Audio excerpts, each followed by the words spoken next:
Amihan Stories presents The Quintuplets Virgin Mommy. Written by Edmin Gord.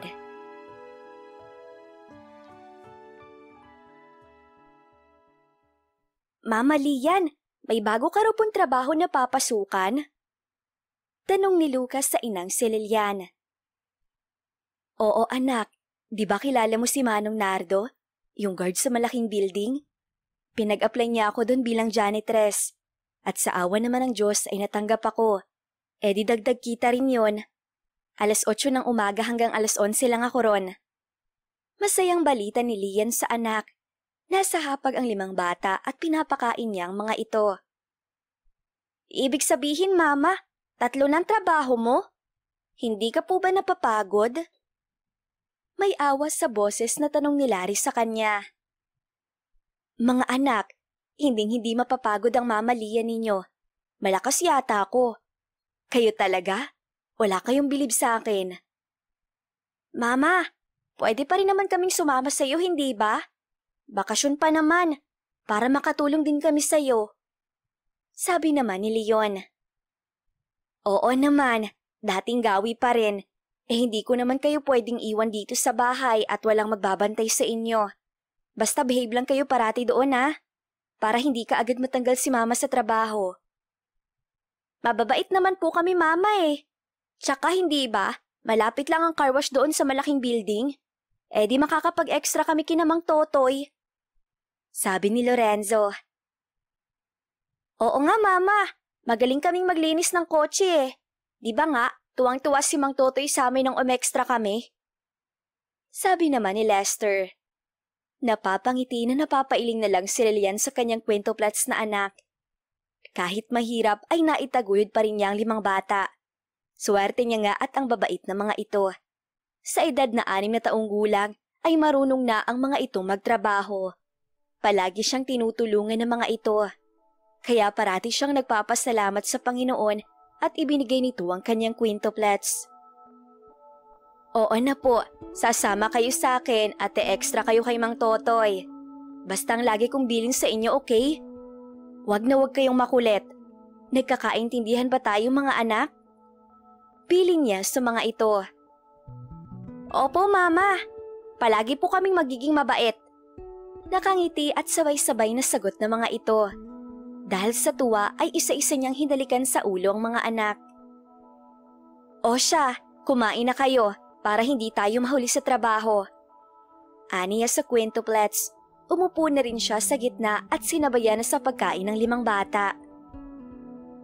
Samantala ay kararating lang ni Zeke Ortega sa Pilipinas mula sa San Francisco, California. 6 na taon siyang namalagi roon para pamahalaan ang Ortega Oil Company. Nagmamaneho na siya papunta sa Ortega's building nang mapadaan siya sa isang car wash shop at bigla na lang sabuyan ng tubig na may sabon ng windshield ng sasakyan niya. What the? Bakit nila sinabuyan ang sasakyan ko? Nagmamadali pa naman ako. Inis niyang wika. Inihinto niya sa gilid ang sasakyan at saka bumaba. Sir, good morning po. Ika-car wash po namin ang sasakyan niyo. Magaling po kami. Nakangiti na wika ng batang lalaki. Malinis pang sasakyan ko. At bakit kayo maglilinis? Ang bata-bata nyo pa. Nasaan bang mga magulang nyo? And you are? Oh my goodness. Nahihilo na yata ako dahil 5 kayo sa paningin ko. Naiiling na wika ni Zeke sa mga bata. Sir, hindi ka po nahihilo. 5 po talaga kami. Quintuplets po. Sabi ng isang batang nasa likod. Ako po si Lucas. Ito naman po ang mga kapatid ko. Sina Leon, Lester, Lorenzo at si Larry. Pagpapakilala ni Lucas sa mga kapatid nito. Wow, ngayon lang ako nakakita ng quintuplets. Pero sa susunod, huwag niyong bubuhusan ng tubig na may sabon ng mga sasakyang dumaraan at baka masagasaan kayo. Ayos lang po, sanay naman na kami. Di ba mga bro? Ani Lucas sa mga kapatid. Oo nga, sanay na po kami sa trabaho namin. Tulong namin to kay Mama. Segunda ni Lorenzo. Okay, Linisin niyo lang yung windshield ko, tapos babayaran ko kaagad kayo. Yes, sir! Masayang sigaw ng kwintuplets. Ewan niya pero may kakaiba siyang nararamdaman para sa 5 batang naglilinis ng sasakyan niya. What is this feeling? Bakit may munting kirot ako nararamdaman para sa kanila? Naguguluhang tanong ni Zeke sa sarili. Tapos na po, sir. Ayan na at malinis na po ang bintana ng sasakyan niyo. Nakangiti na wika ni Lucas sa kanya. Ang bilis niyang nakilala ang mga bata kahit na magkakamukha ang mga ito.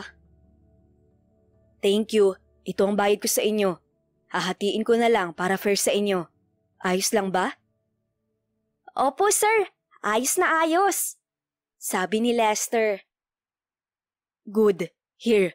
Tigi 1,000 kayong 5. At itong 1,000 naman ay pang lunch nyo. Salamat talaga, sir. God bless you po. Nakangiti na pasasalamat ni Lorenzo. Thank you, sir. Sabay-sabay na pasasalamat pa ng 4 na bata. Nginitian niya lang ang kwintuplets at sumakay na sa kanyang sasakyan. Bakit ba may mga magulang na pinapabayaan ng mga anak na magtrabaho?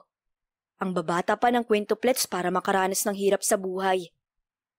Sabi niya sa sarili. Pagdating ni Zeke sa opisina, ay nabangga niya ang isang babae. Hala, sorry po sir. Hindi ko po kayo napansin. Nakayukong paghingi ng tawad ng babae. Who are you? Bakit ka nandito sa office ko? Malamig niyang tanong dito. Ang ayaw niya pa naman sa lahat ay ang may ibang taong pumapasok sa opisina niya. Naku, pasensya na po sir. Napag-utusan lang kasi ako na maglinis ng opisina mo. Day off kasi ng janitress na naka-assign dito sir. Bakit ka nakayuko? Look at me, miss. Utos niya rito. Unti-unti namang tumaas ang ulo ng babae. Natulala si Zeke nang makita ang mukha ng babae. Simple lang ang mukha nito. Makapal ang pilik mata. Maliit pero matangos ang ilong nito. Mapupula rin ang labi nito. Ngunit ang nakaagaw ng kanyang atensyon ay ang hazel na titong mga mata. Para bang gusto kang tunawin sa titig nito. Sir, pwede na ba akong dumaan? Tapos na po kasi ako maglinis dito sa office niyo eh. Pukaw ng babae sa kanya. What is your name? Liliana po, sir. Okay, you can go now, Liliana. Kababalik pa lang niya sa Pilipinas, pero ang dami na agad nangyari. Kanina ang kwintuplets ay may kakaiba siyang nararamdaman. Nang makita niya naman na babaeng janitress, ay bigla nilang bumilis ang tibok ng puso niya. Hay, ano bang nangyayari sa akin? Baka naninibago lang talaga ako. Bulong niya sa sarili at nagpahinga nilang sandali sa kanyang mesa. Ngunit hindi nawala sa isipan niya si Liliana. 12:00 na ng tanghali at tapos na rin ang duty ni Liliana. Kaya naman dinaanan niya na ang kwintuplets kina Mang Totoy. Mang Totoy, ang mga bata po. Magalang na tanong niya sa may-ari ng shop. Nasa loob ng bahay at nanonood ng TV. Teka lang at tatawagin ko. Salamat po, Mang Totoy. Mukhang nakakaistorbo na po kami sa inyo. Nako, wag mong isipin yan. Ang babait na mga bata. At natutuwa pa nga ako na narito sila. Salamat po talaga, Mang Totoy. Baka bukas ay dalhin ko na lang muna ang mga bata sa pinagtatrabahuhan ko. Ayos lang naman kung nandito sila, iha. Bukas lagi ang bahay ko para sa inyo ng mga bata. Napangiti si Liliana dahil kahit na nga ba mahirap ang buhay, lalo pa at 5 bata ang binubuhay niya, ay swerte pa rin siya dahil may mga taong mabait sa kanila ng mga anak niya. Ilang sandali pa nga ay lumabas na ang mga bata kasama si Mang Totoy. Mama, aalis na po tayo? Tanong sa kanya ni Lucas. Oo naman. Kakain muna tayo sa bahay at mamayang 2:00 magtatrabaho na naman ako sa barangay. Hindi pwedeng mag-absent si Mama. Nakangiti na sagot ni Liliana sa anak. Sama pa rin po ba kami? Tanong ni Lester. Sasama kayo, basta matutulog kayo pagkatapos nating kumain, okay? Okay po, Mama. Sabay-sabay na sagot ng kwintuplets. Nagpaalam na nga sila kay Mang Totoy. Mama, bili po tayo ng litsong manok. Malaki po ang kita namin ngayon sa car wash eh. Mukhang mayaman po yung lalaki kanina. Tapos ang pogi pa. Kwento ni Lorenzo kay Liliana. Malaki ang kita? Magkano bang binayad sa inyo? Tanong niya. Tigi 1,000 po kaming 5. Tapos nagbigay pa siya ng 1,000 para sa pagkain namin, Mama. Sagot ni Larry. Ang laki nga. Nagpasalamat naman kayo. Nakakahiya at napakalaki ng ibinigay sa inyo. Siyempre naman, Mama. Sagot ni Lucas. Mabuti naman kung ganon. Hala, tayo na at bumili tayo ng masarap na ulam ngayon. Nakangiti na sabi ni Liliana sa mga anak. Ibinigay naman ng quintuplets ang perang kinita sa kanya. Itinago niya ang pera ng quintuplets. Ang kita ng mga anak ay iniipon niya para sa pag-aaral ng mga ito. Pagkatapos ngang kumain, ay pinatulog muna ni Liliana ang quintuplets para mamaya ay hindi antukin ng mga ito. Pagkatapos niyang maglinis ng pinagkainan nila, ay nagpahinga rin siya.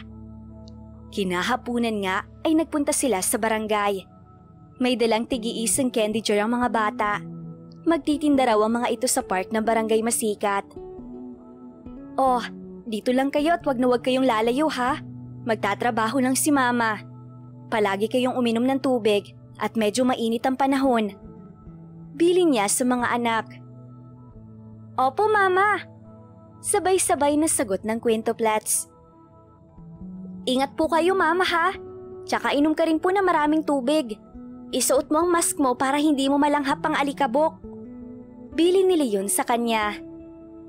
Salamat anak. O sige na at kailangan na magwalis ni Mama. Mag-iingat kayo sa park at huwag sasama sa hindi nyo kilala, okay? Opo, Mama. Bye po. Paalam ng mga anak niya. Isa-isa niya munang hinalikan ng mga ito bago nagtungo sa sweeper's room para magpalit ng damit. Nagtatrabaho siya bilang tagawalis ng barangay Masikat. 2 oras lang naman ang trabaho niya at mamayang alas 6 hanggang alas 8 ay waitress naman siya sa isang restaurant. Kailangan niyang kumayod para mabuhay niyang 5 niyang anak. Sa kabilang banda naman ay pauwi na si Zeke. Hindi mabilis ang pagpapatakbo niya at gusto niyang ma-enjoy ang view ng barangay Masikat. Kumunot ang noo ni Zeke nang makita ang 5 bata sa park.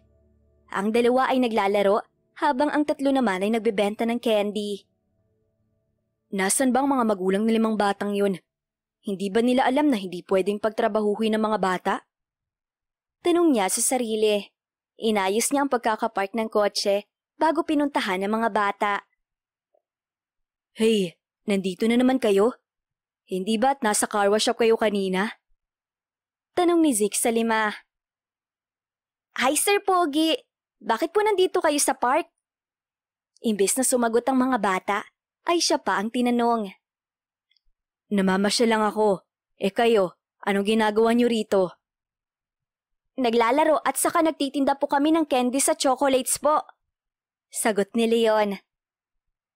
Hindi ba nasa car wash shop kayo kanina? Bakit nandito na naman kayo? Kasi po, nagtatrabaho si Mama malapit dito, kaya rito muna kami. Sagot naman ni Lester. Hindi tamang iwanan niya kayo rito. Paano kung may mangyaring masama sa inyo? Dapat ay nasa bahay kayo at hindi nagtatrabaho. Wala naman po kasing magbabantay sa amin sa bahay eh. At saka dito, kikita pa kami. Sayang din. Katwiran ni Lorenzo. Nasaan bang tatay nyo? Lola o kaya ay tito nyo? Sir Pogi, si Mama lang po ang kasama namin. Kaya wala po talagang magbabantay sa amin sa bahay. Sagot ni Larry. Malakas na napabuntong hininga si Zeke. Okay, fine. Talo niyo ako sa debate. Magkano ba yung lahat ng candy na yan? Bibilhin ko na para makapaglaro kayo. Talaga, Sir Pogi? Ang bait niyo naman po. Masayang sabi ni Lucas sa kanya. Hindi ako mabait. Gusto ko lang na makapaglaro kayo. Oh, akin na yan at aalis na ako. Sabi niya sa mga ito. Tig 200 lang po ang bawat jar nito, sir. Sagot ni Leon. Here, hatiin niyo na lang yan, okay? Ibinigay ni Zeke ang 2,000 piso kay Leon. Salamat po, sobra na nga po ito eh. Sabi ni Leon. It's okay, akin ang jar niyo at aalis na ako. Ingat kayo, okay? Pili niya sa mga bata. Ikaw rin po, Sir Pogi. Ingat ka rin po. Nakangiti na paalam ni Lorenzo. Kumaway pa ang kwentoplet sa kanya. Napangiti na lang siya habang bitbit ang mga jar na may lamang candies at chocolates. Sumakay siya ng kotse at saka umalis na at dumiretso na sa kanyang kondo. Kinabukasan ay sumama ang kwintoplets kay Liliana sa pinagtatrabahuhan niyang building. Good morning, Mang Nardo. Pwede ko po bang dalhin ang mga anak ko sa loob? Hindi naman sila mag-iingay. Pakiusap niya kay Mang Nardo. Oo naman, malaki naman ang quarters ng mga janitress eh. Basta wag lang silang lalabas ng quarters para maglaro. Baka makita sila ni boss. Mapagalitan pa tayo. Bili ni Mang Nardo sa kanya. Opo, salamat Mang Nardo. Pasasalamat niya sa butihing Ginoo. Ngumiti lang ito sa kanya. Tayo ng mga anak. Huwag kayong lalabas ng quarters ha, para hindi ako mapagalitan ng amo ko. Piling niya sa mga anak. Opo mama, mabait po kami. Sabi ni Lester. Alam ko, kaya nga hindi ako nababahala kapag kasama ko kayo. Kasi mababait kayo, manang-mana kayo sa akin. Kinindatan niya ang mga ito. Siyempre, ikaw ang mama namin eh. Nakangiti na sabi ni Lucas. Gigil niyang hinalikan ng anak. Nangangalahati na si Liliana sa ginagawa nang sunod-sunod na lumabas ang kanyang mga anak. Mama, sumakit po ang tiyan namin. Magpupupo po kami. Sabi ni Leon sa kanya. Teka lang at sasamahan ko kayo sa banyo. Kung bakit naman kasi sabay-sabay kung makaramdam ng tawag ng kalikasan ng mga ito. Lingid sa kaalaman ni Liliana ay nakamasid sa kanila si Zeke. Papaalis na sana siya ng building nang marinig niya ang boses ng bata, kaya napahinto siya at napalingon. Siya palang ina ng quintuplets? Paanong nangyari yun? Ang ganda at bata pa niya para magkaroon ng mga anak. Tanong ni Zeke sa sarili. Sinundan niya ang mag-iina sa comfort room. Doon ay nakumpirma niya na anak nga ng babae ang 5 bata. Mula noon ay napansin ni Zeke na araw-araw nang dinadala ni Liliana ang mga anak sa trabaho. Manong, hindi ba at bawal magdala ng bata rito habang nagtatrabaho? Tanong niya sa gwardya. Sir, nakakaawa naman po kasi sila kaya pinapasok ko na. At saka mababait naman ang mga batang yan. Pasensya na po sir, pagsasabihan ko na lang po si Liliana. Wag na, hayaan mo na lang sila. Baka wala ring mapag-iwanan sa mga bata. Kawawa naman. Hindi alam ni Zeke kung bakit nakakaramdam siya ng konting kirot sa kanyang puso sa tuwing mapapadako ang mga paningin niya sa 5 bata. At kapag napapatitig naman siya kay Liliana, ay bumibilis ang pagtibok ng puso niya. Ano ba tong nararamdaman ko para sa kanila? Bakit ganito? Tanong niya sa sarili. Bumili siya ng pagkain para ibigay sa mag-iina. Gusto niya lang kumustahin ang mga ito. Ilang sandali pa ay may dala-dala na siyang 2 box ng pizza at 6 na milkshake. Hi, Liliana right? Tanong ni Zeke sa babae. Agad na nanlaki ang mga mata nito na makita siya. Good morning sir, ako nga po si Liliana. May kailangan po ba kayo? Tanong nito sa kanya. Hindi agad nakahuma si Zeke. Saglit siyang natulala sa magandang mukha nito. Sir, may problema po ba? Untag nito sa kanya. Mabilis siyang tumikim para itago ang kaba. Nakita kasi kitang may kasamang mga anak.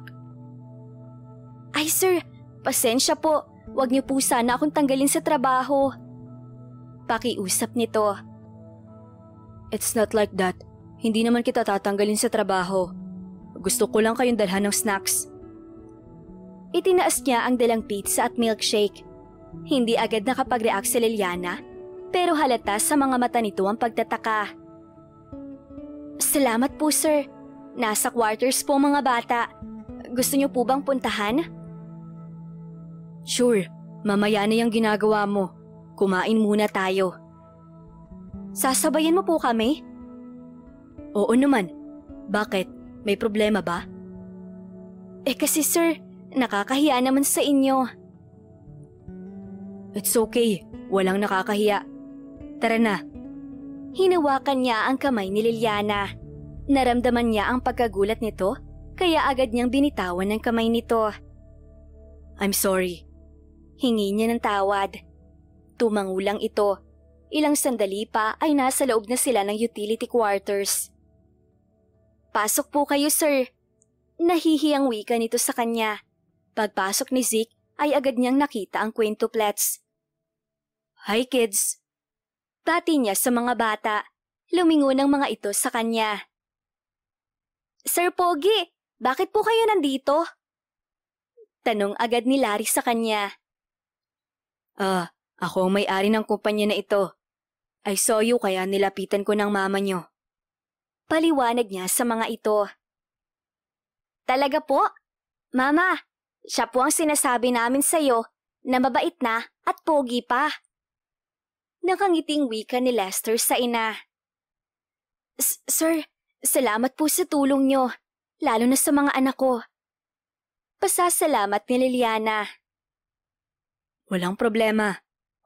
Kain na muna kayo. May dala akong pizza at milkshake. Anyaya niya sa mga ito. Inasikaso niya ang mga bata. Ilang minuto pa ay nagsalo-salo na silang lahat sa pagkain. Ramdam na ramdam niya ang kasiyahan sa kanyang puso. Para bang naging kumpleto bigla ang kanyang buhay dahil sa mga batang kasama niya ngayon. Lalo na sa babaeng masayang inaasikaso ang mga anak. I want them to be my family. Bulong ng isipan ni Zeke. Sabado ng umaga, walang pasok si Liliana sa kumpanya ni Zeke. Kaya naman naglinis na lang siya ng buong bahay nang biglang malakas na umiyak ang isa sa quintuplets. Mabilis niyang nilapitan si Leon na umiiyak. Leon anak, bakit ka umiiyak? Nag-aalala niyang tanong dito. Masakit po ang ulo ko, mama. Nasusuka rin po ako. Sagot nito. Akmang hahawakan niya ang noo nito nang bigla na lang itong dumuwal. Diyos ko! Lester, ikuha mo ako ng plangganita anak. Larry, ikuha mo naman ako ng maligamgam na tubig. Ilagay mo sa baso. At saka Lucas, pakikuha ng tuwalya at masama ang pakiramdam ng kapatid niyo. Utos niya sa mga anak. Opo, mama. Mabilis na sagot ng mga ito. At ilang sandali pa ay dinala na ng 3 bata ang mga kailangan niya. Inalagaan ni Liliana si Leon hanggang sa maging mabuti ang pakiramdam nito. Si Lorenzo nga pala, hindi pa ba bumabangon? Hanap niya sa isang anak. Tulog pa po siya, mama. Sagot ni Lucas. Ganoon ba? Baka napagod ang kapatid niyo. Bantayan niyo muna si Leon at pupuntahan ko lang sa silid natin si Lorenzo. Baka masama rin ang pakiramdam nun. Kami na pong bahala kay Leon, mama. Sagot ni Larry. Salamat mga anak, maaasahan ko talaga kayo. Isa-isa niyang hinalikan ng mga anak bago pumasok sa nag-iisang kwarto sa kanilang bahay. Maagang nagigising si Lorenzo, kaya nagtataka talaga siya kung bakit tanghali na ay tulog pa ito. Anak, bangon na. Sumisikat na ang araw. Gising niya sa anak. Umupo siya sa gilid ng kama at kinuha ang kumot na nakatakip sa mukha ng anak. Lorenzo, gising na anak. Hinawakan niya ang kamay ng anak, ngunit nagulat siya dahil sa sobrang init nito. Diyos ko, mataas ang lagnat mo. Nagpapanik na sambit ni Liliana. Mabilis niyang kinuha ang malaki niyang bag at nilagyan ng mga damit ni na Lorenzo at Leon. Kailangan niyang dalhin ang mga anak sa ospital. Mabuti na lang at mababait ang mga kapitbahay niya at nadala agad ni Liliana ang mga bata sa provincial hospital. Iniwan muna niya sina Larry, Lucas at Lester sa bahay ni Mang Totoy dahil bawal ang mga ito sa ospital. Diarrhea ang naging sanhi ng pagsusuka ni Leon at may infeksyon naman sa dugo si Lorenzo. Kailangan nilang obserbahan ng 3 hanggang 5 araw. Nakatitig si Liliana sa 2 anak na natutulog. Marahan niyang hinaplos ang buhok ng mga ito. Mabuti na lang at nadala ko kaagad kayo sa ospital. Kailangan ko na yatang magbawas ng trabaho para hindi kayo mahirapan. Kausap niya sa mga anak. Pinahid niya ang luha sa mga mata. Pagpasensyahan niyo na si Mama ha. Nakatutok lang ako sa paghahanap buhay. Hindi ko man lang kayo naisip. Bulong niya pa sa mga ito. Gumalaw si Lorenzo kaya agad niyang inayos ang sarili. Mama, wala po kayong kasalanan. Nagpapasalamat pa nga po kami kasi ang sipag-sipag niyo para sa amin eh. Gagaling din po kami. Tiwala lang. Sabi ng anak niya na nakangiti. Kahit kailan talaga ay lakas niya ang kwentoplets. Salamat anak. Alam kong malaki ang pagkukulang ko sa inyo. Hayaan mo at babawi si Mama. Wag na po Mama. Kami naman po ang dapat na bumawi sa inyo. Ay sus, ang liit niyo pa kaya. At saka hindi ko kayo gagawing retirement fund no? Pinapaaral ko kayo kasi obligasyon ko yon bilang isang magulang. Hindi para bumawi kayo sa akin. Sapat na sa aking makita ko kayo nakapagtapos lahat. Hindi tulad ko. Si Mama, ang drama mo naman. Payakap na lang po para gumaling agad ako. Lambing nito sa kanya. Mahigpit niyang niyakap ang anak. Kahit kailan ay hinding-hindi niya pinagsisisihan na naging nanay siya ng kwentoplats. Samantala, ay napansin ni Zeke na 3 araw nang hindi pumapasok si Liliana sa trabaho. Hindi niya rin nakikita ang kwentoplats kaya nag-aalala siya sa mga ito. Hindi niya naman alam kung saan ang bahay ng mga ito. Wala ring cellphone ng babae kaya hindi niya ito matawagan.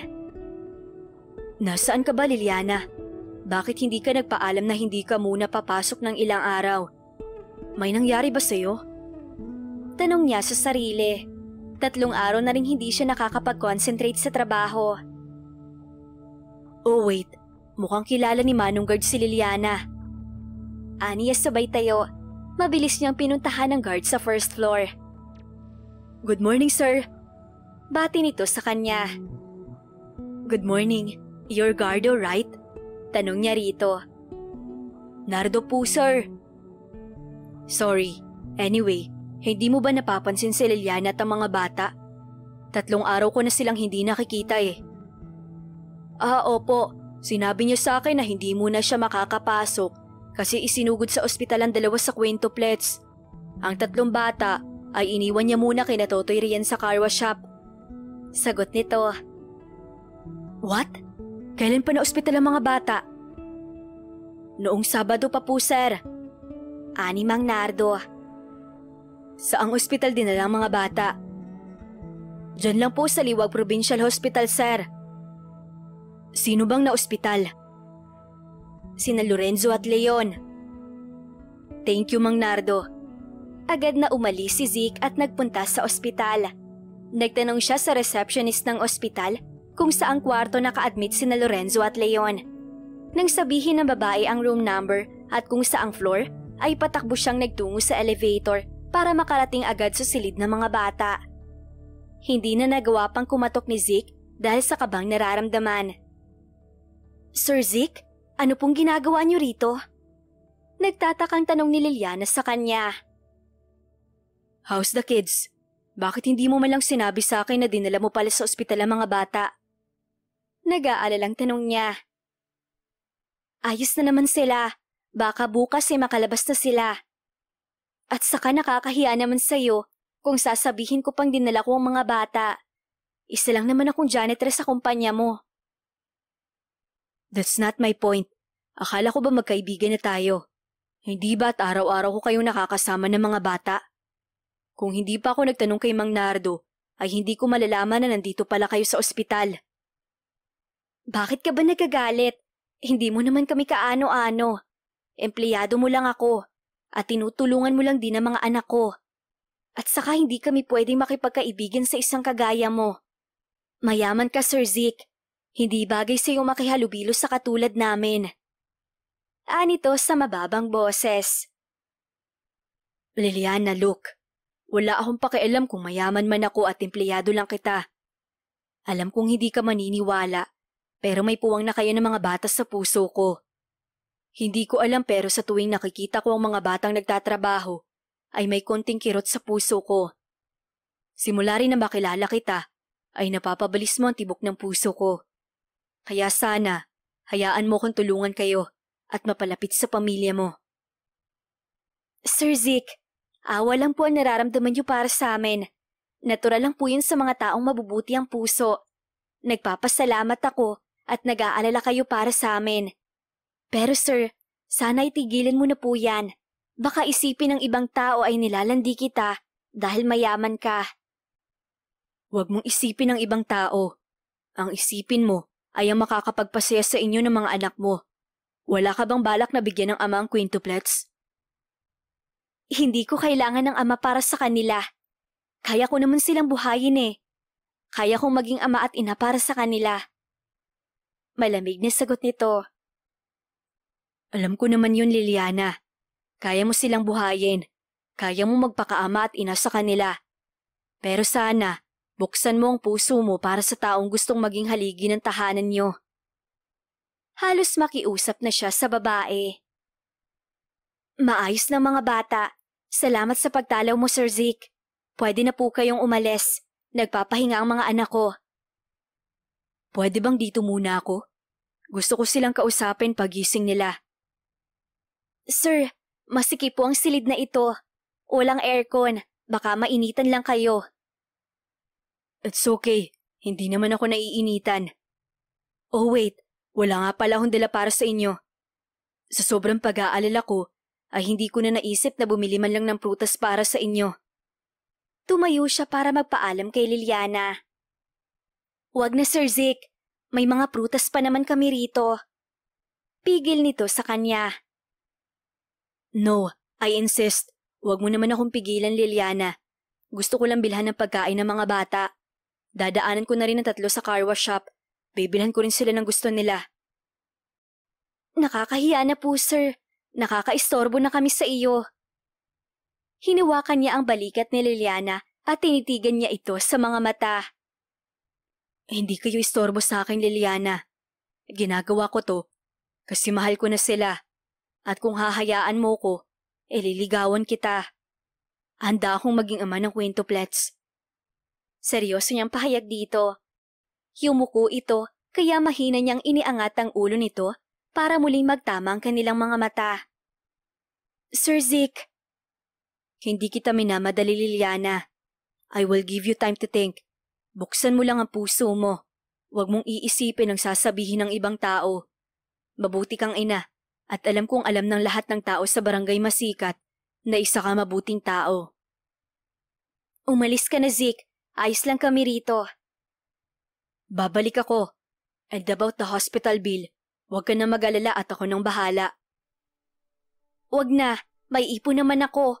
At pwede akong makalapit sa social worker para hindi malaki ang babayaran ko. I insist. Please? Ang kulit mo talaga. Bahala ka na nga. Sabi nito, malapad siyang napangiti. Hindi niya napigilan ng sarili at hinalikan sa pisngi si Liliana. Zeke! Sigaw nito sa pangalan niya. Thank you for letting me pay your bill, Liliana.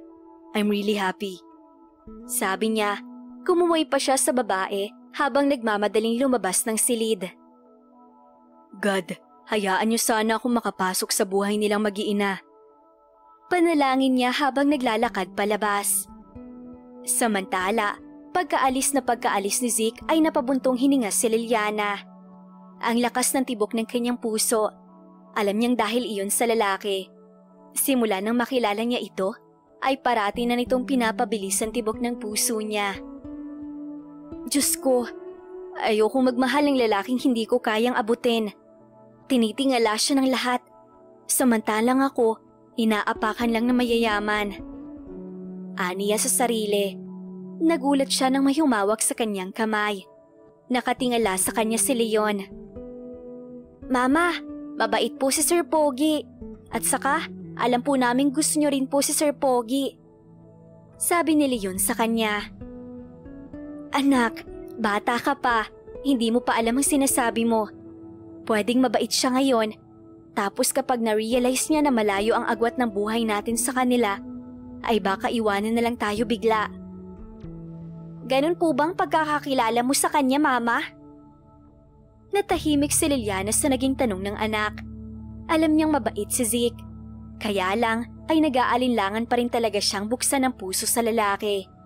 Ayaw niyang maging ang mga anak niya ay masaktan kapag hindi sila tanggapin sa mundo nito. Pag-iisipan ko pang desisyon ko, anak. Hindi naman ako basta-bastang papayag lang. Kailangan ko ring mag-isip, lalo na para sa ikabubuti niyo. Sabi niya rito at hinalikan ito sa ulo. Nandito lang po kami para sa inyo, Mama. Ani Leon. Salamat, anak. Mahal na mahal ko kayo. Wika niya at mahigpit na niyakap ang anak. Mahigit 1 oras bago bumalik si Zeke. Gising na rin si Lorenzo. Pagkakita ng mga anak niya sa lalaki, ay agad na natuwa ang mga ito. Sir Pogi! Nandito po kayo! Sigaw ni Lorenzo. Oo naman, pwede bang hindi ko kayo dalawin? Here, bumili ako ng maraming prutas para mabilis kayong gumaling. Nakangiti nitong sabi. Sa totoo lang, ay magaan ang pakiramdam niya kay Zeke. Nag-aalala lang siya sa iisipin ng ibang tao at kung matatanggap pa siya ng pamilya nito, lalo na at may 5 anak siya. Nakakabigla lang din na nagustuhan siya nito. Parang napaka-imposible naman kasi. Bukod sa isa lang siyang hamak na tagalinis ng kumpanya nito, ay may kwentuplets pa siya. Salamat po, Sir Pogi! Mama, pwede po bang ipagbalat niyo ako ng saging? Pakiusap ni Leon sa kanya. Oo naman, anak. Teka lang. Sagot niya. Ako na lang, Liliana. Magpahinga ka na lang muna. At alam kong pagod ka sa pagbabantay sa mga bata. Sabi ni Zeke. Ako na. Hahalikan kita kapag naging makulit ka pa.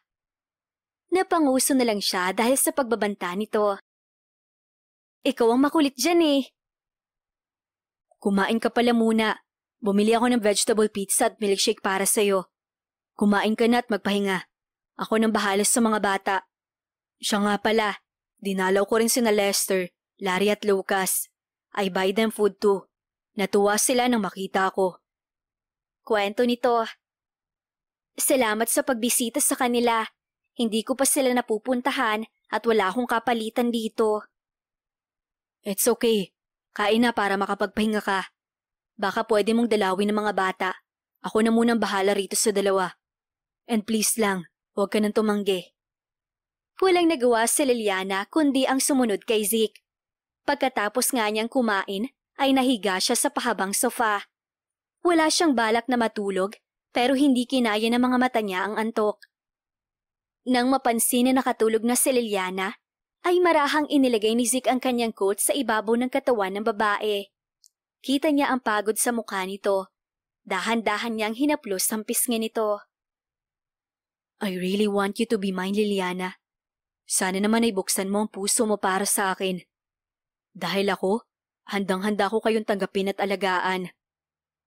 Mahina niyang sabi sa natutulog na dalaga.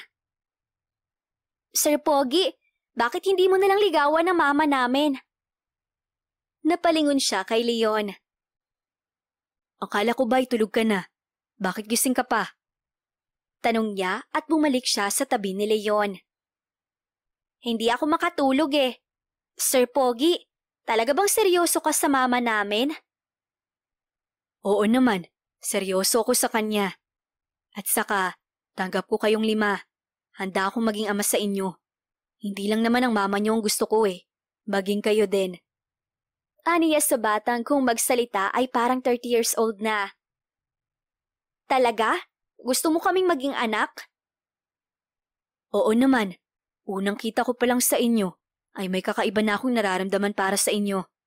At hindi lang ang mama niyong liligawan ko, maging kayo rin.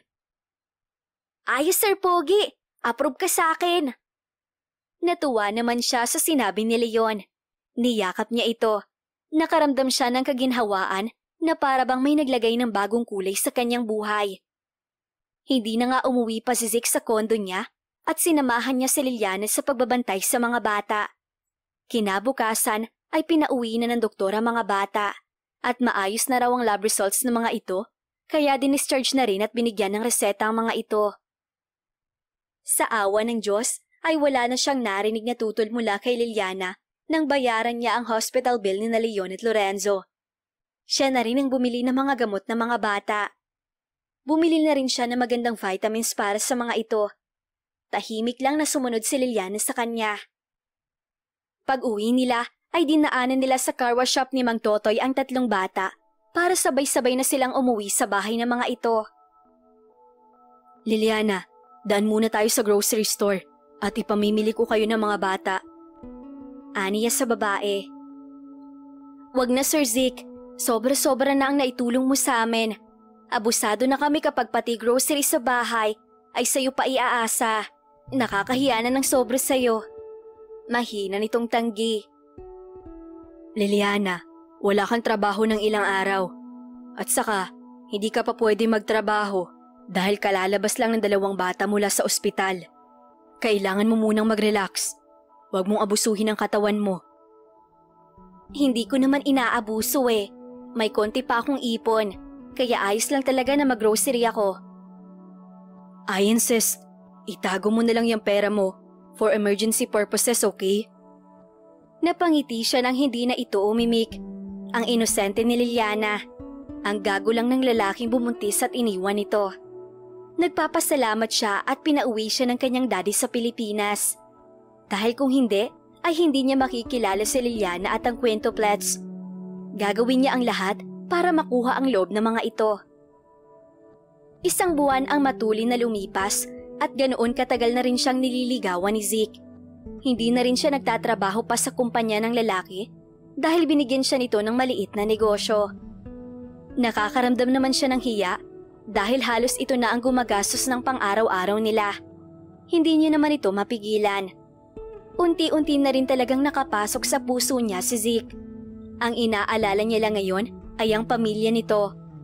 Gusto niyang matanggap siya at ang kwentoplets ng pamilya nito. Hi Liliana, how's your day? The kids? Nakangiting tanong ni Zeke sa kanya. Malayo pa lang ay langhap na niya ang bango nito. Oh Sir Zeke, nandito ka pala. Pasok ka muna. Ang mga bata ay nasa loob at nanonood ng TV. Sagot niya. May dala akong mga pagkain. Halika, kain muna tayo. Teka lang, at tatapusin ko na muna itong ginagawa ko para hindi ko nabalikan mamaya. Ako na lang Rian, sabihin mo lang sa akin kung ano ang gagawin. Nako, ayan ka na naman eh. Ako na rito at kaya ko naman. Teka nga lang, wala ka bang trabaho sa opisina mo? At palagi ka na lang nandito? I work at night, don't worry. Flexible naman ang schedule ko. Ako ang boss, di ba? At kapag hindi ko kayo binisita, mamimiss ko kayo ng sobra. Sabi nito na siya namang nagpabilis ng tibok ng kanyang puso. Ay nako, ang kulit mo talaga. At saka ang tigas ng ulo mo. Ayaw mo talagang makinig sa akin. Naiiling niyang wika. San bang ulong matigas? Biro nito. Nalaki naman ang mga mata niya sa sinabi nito. Zeke! Nae-eskandalo niyang sigaw sa pangalan nito. Malakas naman itong tumawa. Just kidding. Sige na at ako na riyan. Wala nang nagawa si Liliana nang agawin nito ang box na hawak niya. Talo na talaga siya. Nakuha na nito ang kanyang puso. Mahal na niya si Zeke. 4 na buwan na ang lumipas at naliligaw pa rin si Zeke kay Liliana. Pero hindi siya napapagod na ligawan ito at ang kwentoplets. Maganda na rin ang takbo ng Ortega's Oil Company sa pamamalakad niya. Ganoon yata kapag may inspirasyon. Kahit hindi pa aminin ni Liliana, ay alam niyang nakapasok na siya sa puso nito. Kaya lang ay hindi pa ito handa. At handa naman siya maghintay rito. Nasa opisina siya at binabasa ang mga papeles na for review. Napaangat siya ng ulo nang bumukas ang pinto. Iho, I'm glad you're here. Napangiti siya nang makita ang ina na si Mrs. Luisita Ortega. Ma'am, hindi ka man lang nagpasabi na pupunta ka rito. Tumayo siya at niyakap ang ina. I want to surprise you, anak. Isang buwan ka na rin hindi dumadalaw sa bahay. Masyado bang hectic ang schedule mo? Tanong nito. Inalalayan niya ang inang maupo sa single couch. Yes, ma'am. I'm sorry. Don't worry at babawi ako sa inyo ni Dad. Nakalimutan mong birthday ko na sa Sabado? Hindi ka ba pupunta? Of course. Hindi ko po nakalimutan, ma'am. Can I invite someone? Oo naman, anak. Girlfriend mo bang dadalhin mo sa bahay? Excited ang boses na tanong ng mami niya.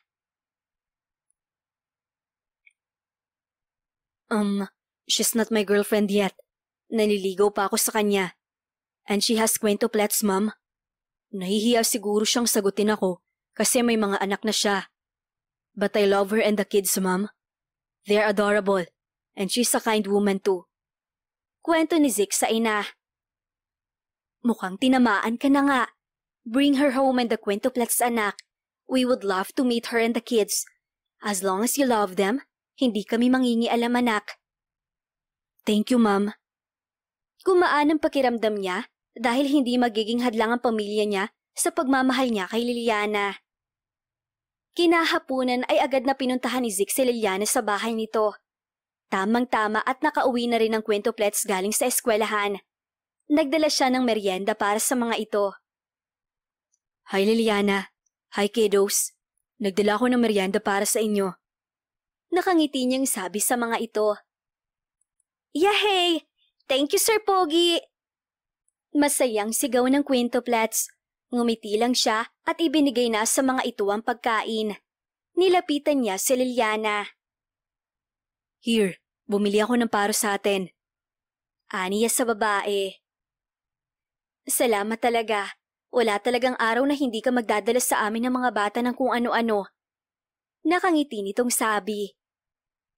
Basta para sa inyo ng quintuplets, walang problema sa akin. Siya nga pala, can I invite you this coming Saturday? Saan naman? Baka party yan ah. Pass ako. Hindi naman siya party. It's just a family dinner. Birthday kasi ni Mommy. And I told her na may isasama akong special someone. Umuo naman siya. Huwag na. Nakakahiya sa pamilya mo. At saka ayaw kong iwanan ng mga bata. Hindi mo naman sila iiwanan kasi isasama natin sila. Ayaw ko pa rin. Nahihiya ako. Hinawakan ni Zeke ang kamay ni Liliana at tiningnan niya ito sa mga mata. Liliana, huwag kang mahiya. Wala ka namang ginagawang masama eh. At saka, excited si Mami na makilala ka at ang mga bata. Sinabi ko na sa kanyang nililigawan kita. Ano? Zeke naman eh. Nakakahiya sa Mami mo. Wala akong maipagmamalaki sa angkan mo. Wala ka namang dapat na ipagmalaki sa kanila. Sapat na sa aking mabuti ang puso mo. Sige na please. Sumama na kayo sa Sabado sa birthday ni Mami. Nagpapi-ice pa siya para lang maawa ito sa kanya. Napanguso naman si Liliana at mahinang bumuntong hininga. Sige na nga, sasama na kami sa'yo. Pero wala kaming susuotin eh. Pagpayag nito. Don't worry about that, honey. It's all on me. Honey? Hoy, di pa nga kita sinasagot eh. Makahani ka riyan. Pero love mo naman ako eh. Aminin. Pangaalas ka niya rito. Wala akong aaminin. Kumain ka na nga lang dyan. Pagtataray nito, malakas siyang tumawa dahil sa itsura nito. Ang gaan talaga ng pakiramdam niya kapag kasama niya si Liliana. He can't wait to be her husband. Kapag sinagot siya nito, ay agad niya itong aalokin ng kasal. Hinding-hindi niya na ito pakakawalan pa. Araw na ng Sabado at 4:00 pa lang ay naghahanda na sina Liliana at ang mga bata para sa birthday ng mami ni Zeke. Kinakabahan siya at hindi mapakali. Mama, bakit parang namumutla kayo? May sakit ka po ba? Tanong ni Lester sa kanya. Kimi niya itong initian. Ayos lang si Mama anak, medyo kinakabahan lang. Sagot niya. Mukhang mabait naman po ang pamilya ni Sir Pogi eh. Huwag na po kayong kabahan. Salamat anak. Mama, love mo na ba si Sir Pogi? Tanong ni Lucas sa kanya. Sandali siyang natigilan at napatitig sa anak. Oo anak, love ko na siya. Pero natatakot ako eh. Mama, huwag kang matakot. Nandito naman po kami eh. Lagi po kaming nasa tabi niyo. Ani Lester sa kanya. Niyakap niya ang anak at pinugbog ng halik. Ang swerte ko talaga sa inyo. Maswerte kami dahil ikaw po ang mama namin. Ang bata-bata mo pa pero marunong ka namang bola. Biro niya sa anak. Ilang sandali pa at dumating na nga si Zeke para sunduin silang mag-iina. Excited ang kwentoplats. May ginawa pa ang mga ito na regalo para sa mami ni Zeke. Habang siya naman ay ipinanggagantsilyo ang ginang. Sana ay magustuhan nito ang regalo nila. Pagdating nila sa bahay ng pamilya Ortega, ay namangha si Liliana maging ang kwentoplats dahil sa laki at lawak ng bahay ng mga ito. Zeke, hindi na lang kaya kami tumuloy? Mukhang hindi kami bagay sa lugar na to. Mahina niyang bulong sa lalaki. Nandito na tayo. Bawal nang umatras. At saka alam ni Mami na pupunta kayo ngayon. Malulungkot yun kapag hindi kayo nagpakita sa kanya. Paliwanag ni Zeke. Kinakabahan talaga ako eh. Huwag kang kabahan. At saka sina Mami at Daddy lang ang kasama natin. Wala nang iba. Sige na nga. Tayo na. Nakakahiya sa Mami mo kung hindi kami magpakita ng mga bata. That's good. Ito ang tandaan mo, Liliana. Mahal kita at ang kwentoplets. Poprotektahan ko kayo kahit na anong mangyari. Pangako nito sa kanya.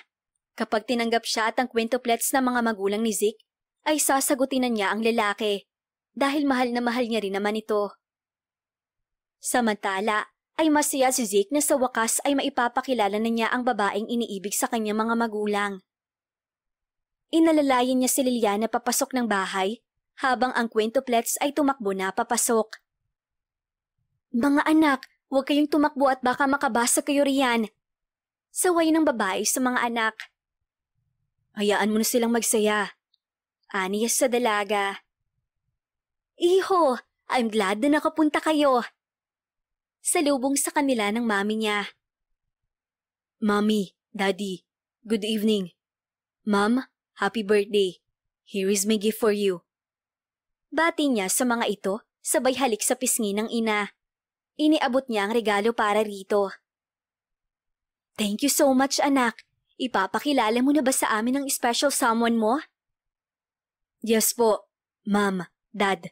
This is Liliana Agleron, ang babaeng nagpatibok ng puso ko. And of course, her sons. Come here, kiddos. Tawag niya sa kwentoplets. Agad naman ang mga itong nagsilapit sa kanya. This is Lucas, Lester, Lorenzo, Larry and Leon. Liliana, kids, ito ang mga magulang ko, si Grandma Luciana and Grandpa Teron. Pakilala niya sa mga ito. Hello po, good evening. Sabay-sabay na bati ng kwentoplets sa mga magulang niya. Good evening, kids, and nice meeting you. Liliana, can I hug you, iha? Malambing na sabi ng mami niya kay Liliana. Kiming umiti ito at nilapitan ng mami niya. Happy birthday po, ma'am. Anong ma'am? Call me mami, iha. Huwag mo nang pahirapan ng anak ko. Mahal ka niya at ang mga anak mo. Walang duda. Nakangiti na sabi pa ng mami niya. Ibinigay ni Liliana at ng kwentoplets ang regalo ng mga ito. Sobrang natuwa ang mami niya. Dahil malalim na ang gabi, ay roon na sila pinatulog ng kanyang mga magulang. Inihatid ni Zeke ang mga bata papunta sa guest room. Dahil sa pagod, ay agad na nakatulog ang mga ito. Zeke, pwede ba tayong mag-usap? Tanong ni Liliana sa kanya. Seryoso ang boses nito kaya kinabahan siya. Sure, gusto mong magkape tayo sa baba? Aniyaya niya rito. Sige. Sabay silang bumaba patungo sa kusina at saka nagtimpla ng kape. Sila na lang ang gising at malalim na ang gabi. Anong gusto mong pag-usapan natin, Liliana? Totoo bang mahal mo ako, Zeke? Oo naman. Hindi lang ikaw ang mahal ko, kundi maging ang mga anak mo. Para ko na silang tunay na anak. Mahal na rin kita, Zeke. Matagal ko na itong nararamdaman sa'yo, kaya lang ay natatakot akong sabihin sa'yo dahil ang layo ng agwat natin sa isa't isa. May 5 pa akong anak. Hindi natapos ni Liliana ang sasabihin dahil hinalikan niya agad ito sa labi. Sobrang saya niya dahil sa wakas ay umami na ito. Bawal mo nang bawiin ang sinabi mo Aniya rito. Tumalon-talon siya, sabay sigaw ng yes. Thanks God. Dininig mo ang panalangin ko. Pasasalamat niya at nilapitan niya si Liliana sabay luhod. Hoy, anong ginagawa mo? Bakit ka nakaluhod dyan? I'm on my knee to ask you this, honey. Liliana, please marry me. I want you to be my wife and I'm willing to be the father of quintuplets. Zeke! I love you so much and I love the kids too. Will you marry me?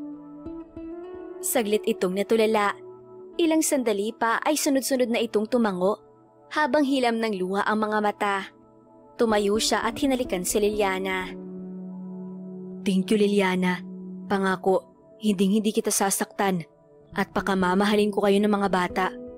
Sana ayos lang sa'yo kung magpakasal agad tayo. Aniya habang isinusuot ang singsing sa daliri nito. Kasal agad? Gulat nitong tanong. Oo, gusto kong ikasal agad tayo bukas. Sinabi ko na sa'yo, hindi ba? Hindi na kita pakakawalan pa. Kasasagot ko lang sa'yo, nag-propose ka agad. At bukas ikakasal na tayo? Hindi ba at parang ang bilis ng pangyayari?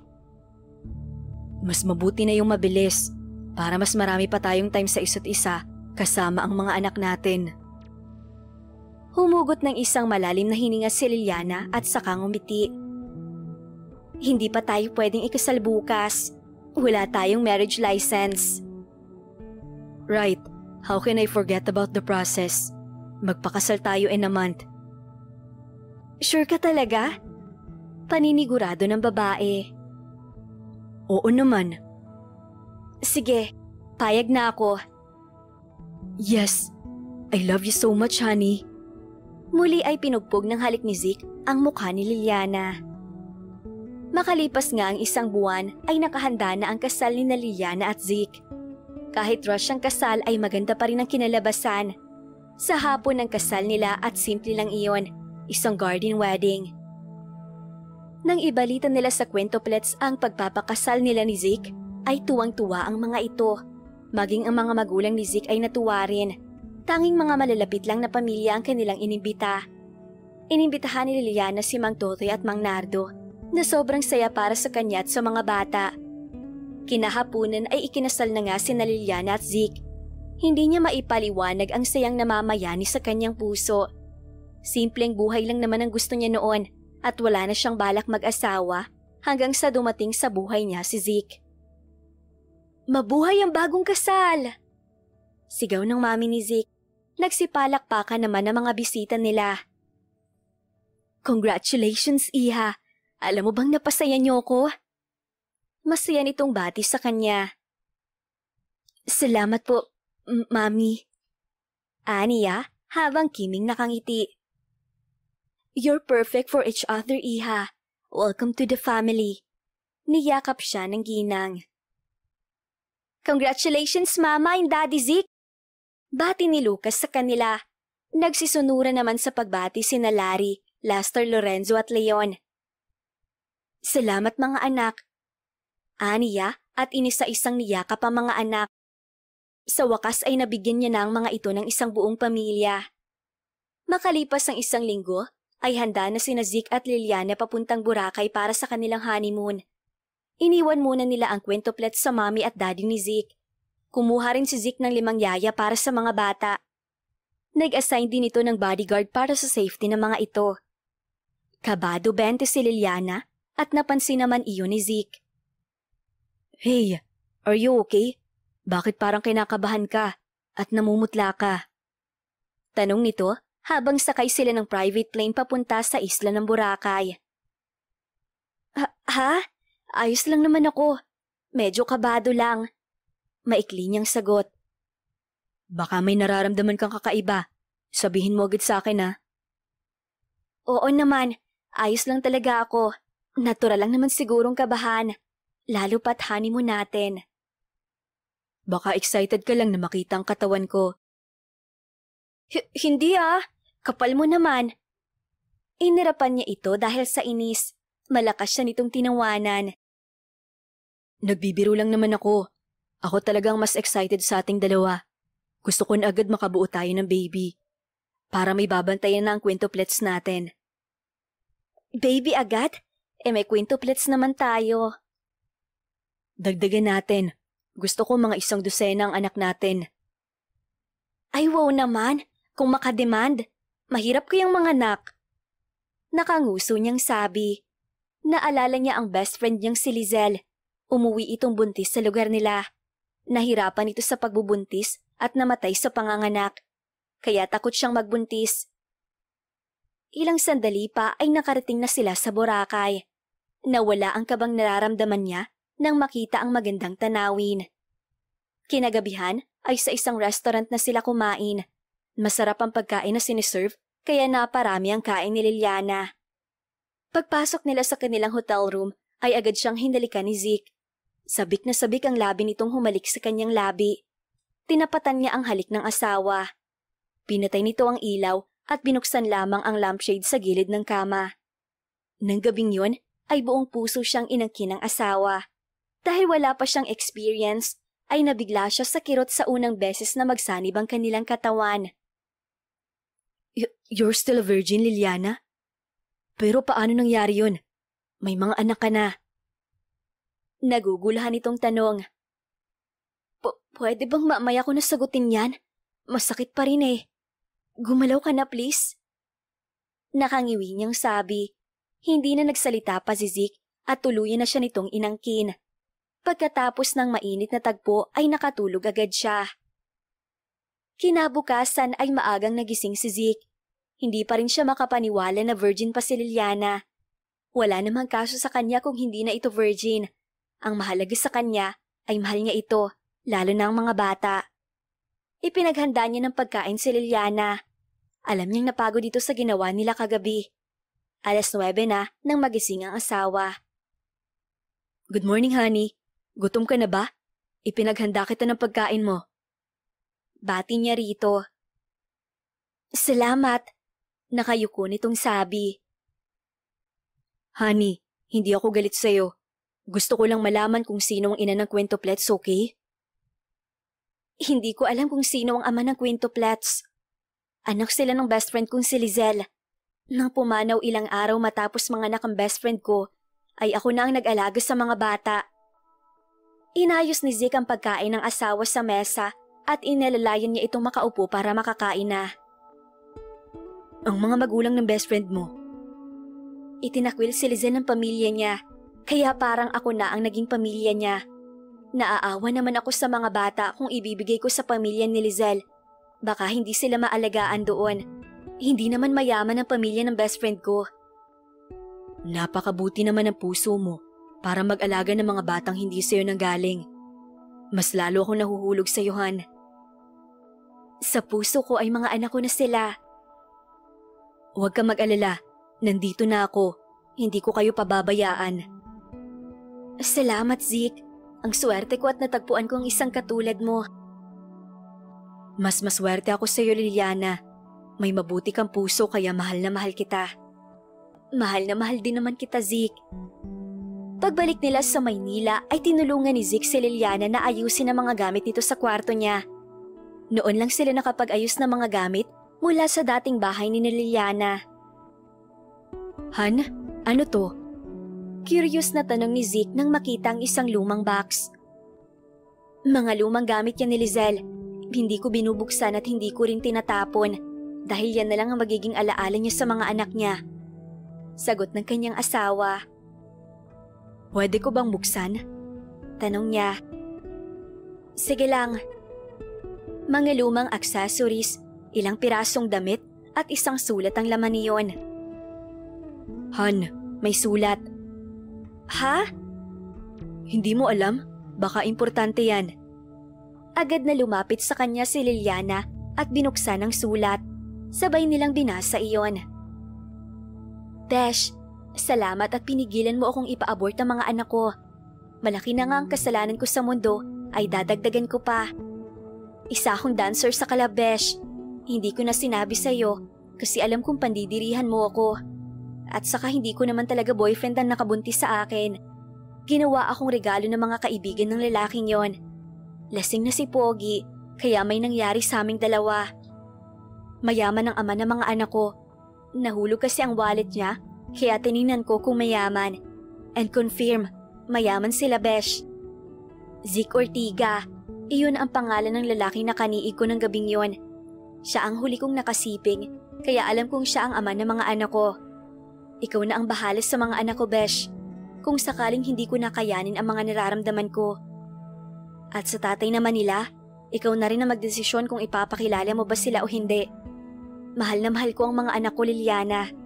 Salamat at nandyan ka para sa akin at sa mga anak ko. Alagaan mo sila at mahalin mo na parang sayo. Hindi niya napigilang maiyak. Maging si Liliana ay naging emosyonal din. God, kaya pala kakaibang nararamdaman ko nung una kong makita ang quintuplets. Lukso pala yun ng dugo. Sabi niya habang patuloy pa rin sa pag-iyak. Grabe kung maglaro ang tadhana sa atin. Ikaw ang nakabuntis sa best friend ko. Ikaw ang ama ng quintuplets.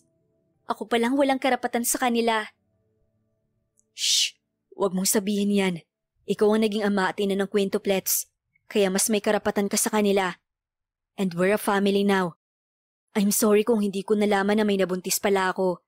Di sana ay nasustentuhan ko ang mga bata. Kung nabuhay kaya si Lizelle, siya ba ang liligawan mo at mamahalin, Zeke? May selos sa boses na tanong ni Liliana. Of course not. Hindi ko siya mahal. Hindi ko nga siya natatandaan eh.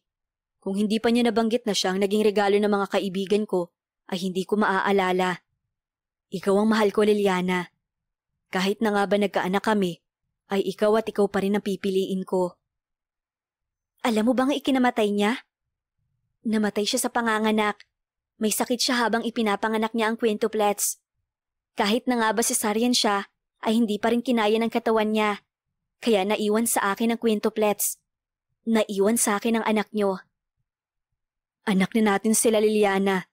Maswerte ang quintuplets at nagkaroon sila ng nanay na kagaya mo. But of course, hindi natin pwedeng ipagkait sa kanila na makilala nila ang kanilang tunay na ina, ang babaeng nagluwal sa kanila sa mundong to. Marahan niyang paliwanag sa asawa. Tama ka. Dapat nating kausapin ang mga bata. May karapatan din silang malaman ng totoo. At kahit anong mangyari, ay mahal na mahal ko pa rin naman sila. At dalawa kami ni Lizelle na mama nila.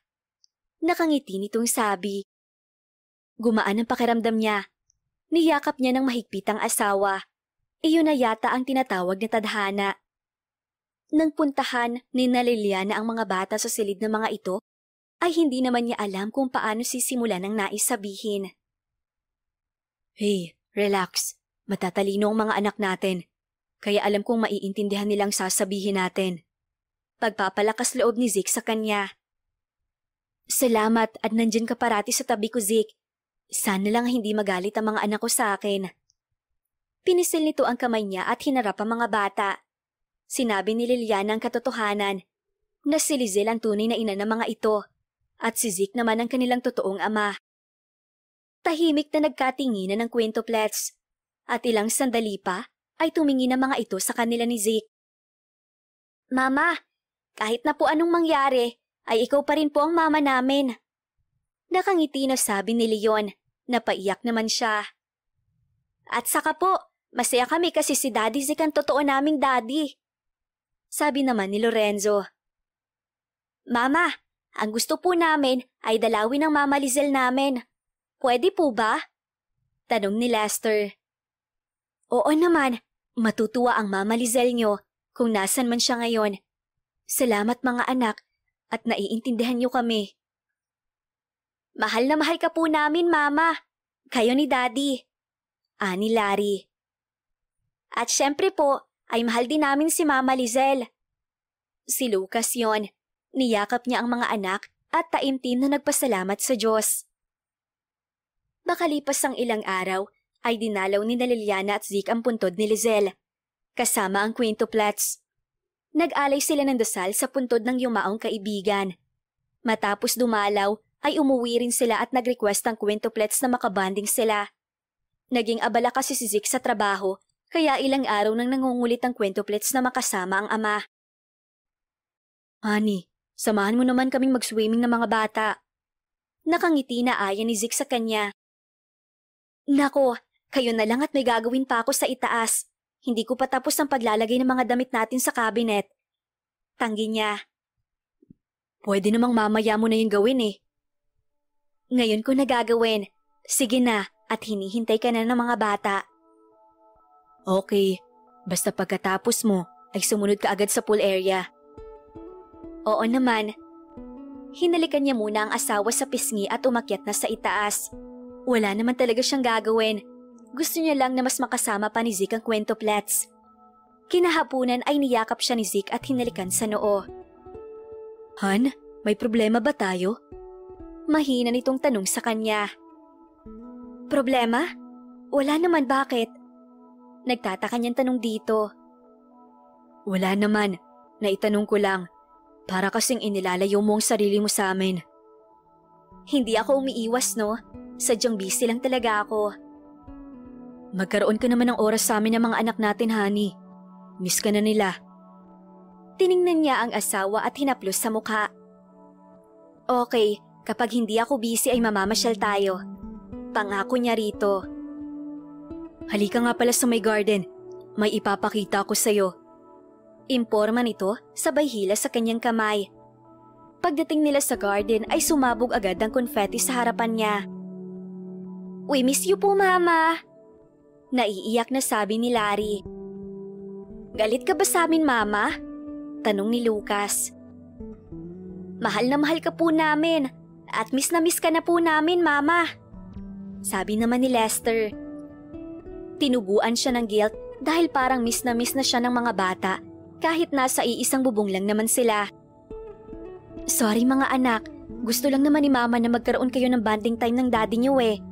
Pero hindi ibig sabihin na hindi ko na kayo mahal.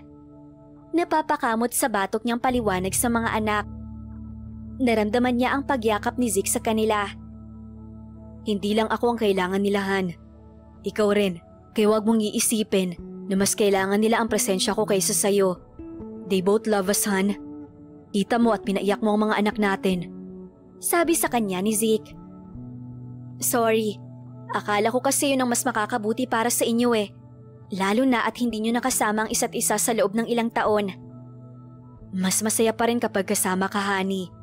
Mas buo at kumpleto ang pamilya natin. Kaya wag mo na ulit yung gagawin. Warning ni Zeke sa kanya. Oo, honey. Pasensya na kayo. Mas hinigpitan niya pa ang pagkakayakap sa kanyang mga anak. We love you, Mama! We love you, Daddy! Sabay-sabay ni sabi ng quintuplet sa kanila. Mahal na mahal ko rin kayo mga anak. Sabi niya sa mga ito. Hinalikan siya ni Zeke at bumulong sa kanya. I love you, honey. Anito. I love you more, Zeke. Nakangiti niyang wika. Muli ay nagtagpo ang kanilang mga labi.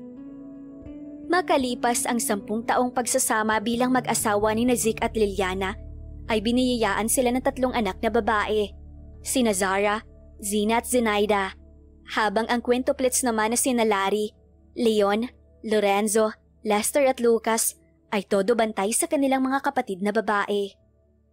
Nadagdagan pa ng 3 branch ang Ortegas Oil Company at lumago rin ang negosyo ni Liliana na Quintuplets Kids Apparels. Kahit na maraming pagsubok ang dumating sa kanila, ay nagawa pa rin nila iyong lagpasan.